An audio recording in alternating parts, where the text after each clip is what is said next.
Good afternoon in Great Britain. It's a nice coffee here and a malted milk biscuit. I don't know if you can get these in America, but these were invented in Lancashire in Great Britain about 100 years ago. So I'm going to be very naughty and dip it in my American coffee instead of having an English cup of tea. So, today we're talking about that'll teach me for chewing on a biscuit, won't it? We're talking about where's the future going in relation to Jesus' words where he said, just as in the days of Noah. You see, what do the religions of this world think about the future? Because Noah's day, it reports there being a flood that destroyed all life on the planet. Ruination, the end of that world. You see, what do the world's religions believe about the future? Because we've had all this concern, haven't we, about saving the environment. What about the endangered species? There's a huge amount of concern across the board, across the nations, across the cultures, across the society. We want to protect our environment. We want to save the planet. If we're concerned, what's God's feelings according to the main religions of the world? Well, in here, this is taken from arabnews.com. And it's basically explaining what the Day of Judgment means. It says here, the Day of Judgment, which will bring death to the universe, just like the death of people, is a matter for people who do not like to think about. Understandable. Who wants to think about death for everybody?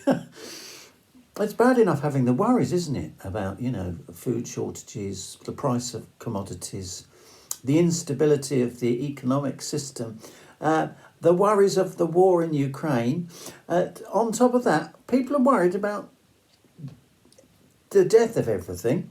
That's the next paragraph. It's even worse. It says, the Day of Judgment is the final day of life on earth and for the universe. So that's the cultural view of Muslims that make up around about 2 billion across the world in many countries. How about the Christians then? They number about 2.5 billion nominal Christians across the world as well. So what's their view? Well, they all quote Peter, where it talks about the flood of Noah's day. And then it says the earth will be burnt up with fire. So the prevailing view amongst the majority Christian religions across the planet is the earth will be burnt with fire. Some groups believe there's going to be a rapture. So just before the earth is burned up with fire, ceases to exist, all life expires, some go up in a rapture. So Jesus, he kind of rescues Christians, takes them off in a rapture, takes them to heaven, and they live happily ever after. Same about the planet, same about the animals, and how about those who are not Christians? Well, the Muslims believe the bad ones end up in a very unpleasant hell, and basically the Christians hold the same view.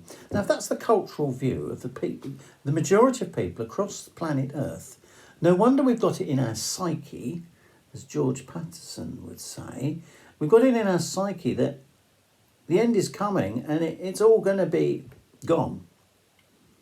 But what about this great love that people have? It includes my wife, of nature, of wildlife. What have the animals done wrong? Now, these words that Jesus said about in the days of Noah, what is he actually, does he talk about the total destruction of all things and all life?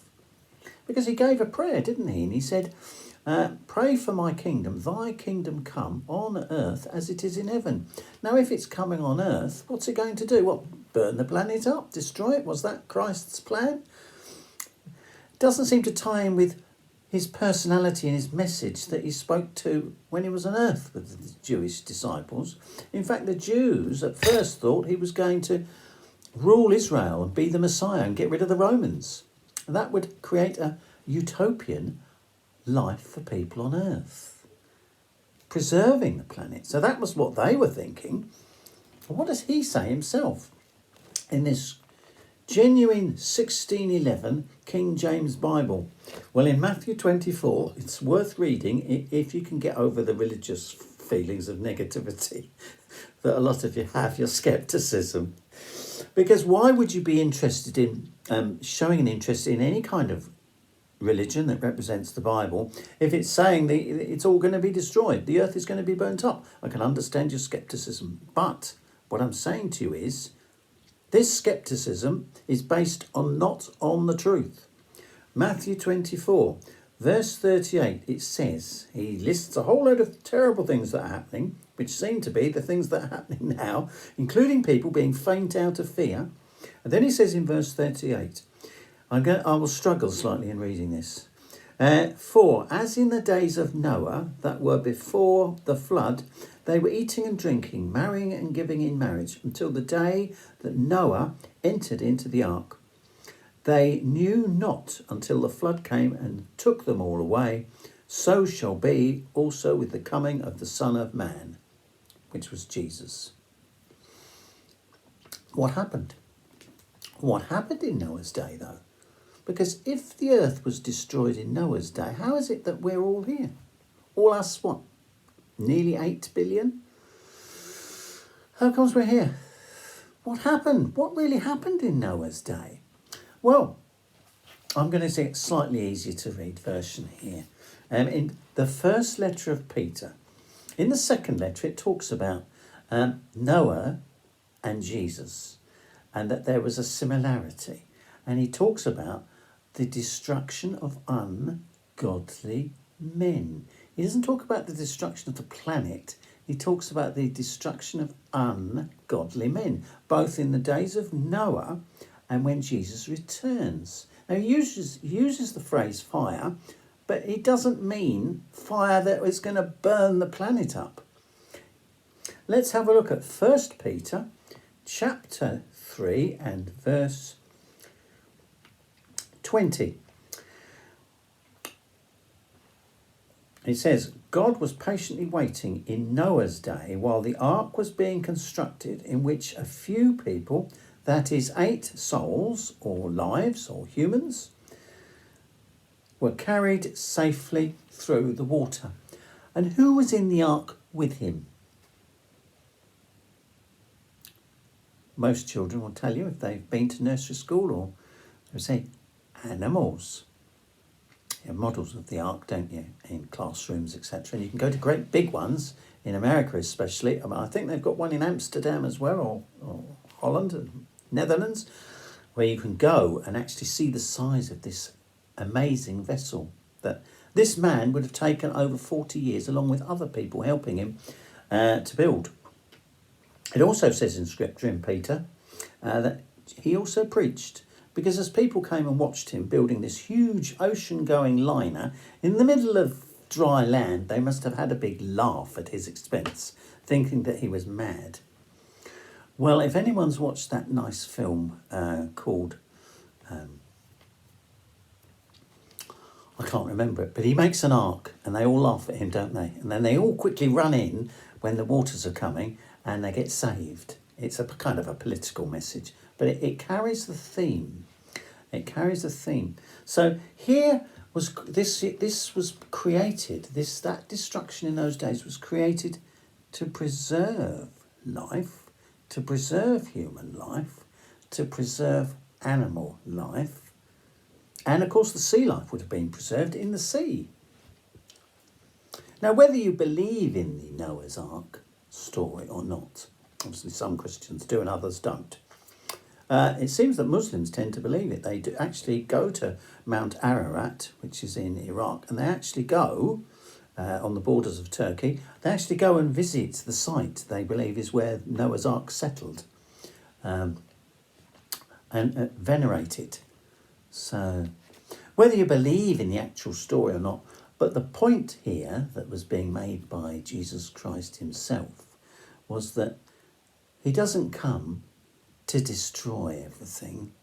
He comes to save, have people who would be saved. And in Scripture, it doesn't talk about 8 souls, as it was in Noah's day. It talks about a huge, enormous crowd are saved. And it likens it to the Jews or the Israelites who went through the Red Sea when they escaped through the Red Sea from the armies of the Egyptian king, the Pharaoh. It says that over 3 million were saved then. So not small numbers. So hundreds of millions Jesus could be saving when he comes. So he's not coming to destroy everything. He's coming to save it. That means those lovely pets and all your animals, your pets, the birds, nature is going to be preserved. And all those nuclear weapons and all the bombs and the pollution will be miraculously undone. Jesus demonstrated his abilities to do those miracles when he was only a man on earth. So imagine what he's going to do as a world ruler. The world ruler appointed by God himself. He has unlimited power at his disposal and unlimited love. So this is to get you thinking and to look into it more. That there is a hope for the future, that the world is not doomed. And the terrible, frightening messages that you get, will try not to expose yourself too much to the news forecasts, whether you watch them on your phone, your iPads, or the television. Don't be too frightened, but there are going to continue to be frightening messages because it talks about it in Matthew 24. Jesus mentions a fear, a time of great fear. People would be faint out of fear of what's going to come upon them. So we're in a program at the present time of being terrified.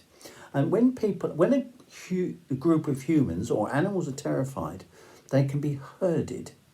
And that's what's happening with the human race at the moment. We're being herded by those who want us to be herded, to trap us. And so we need to resist that. So that's got you thinking, and thank you for your attention. There are other videos and a course of tutorial videos that you can watch on this channel as well. Thank you. Take care, and may God bless you and our beautiful planet.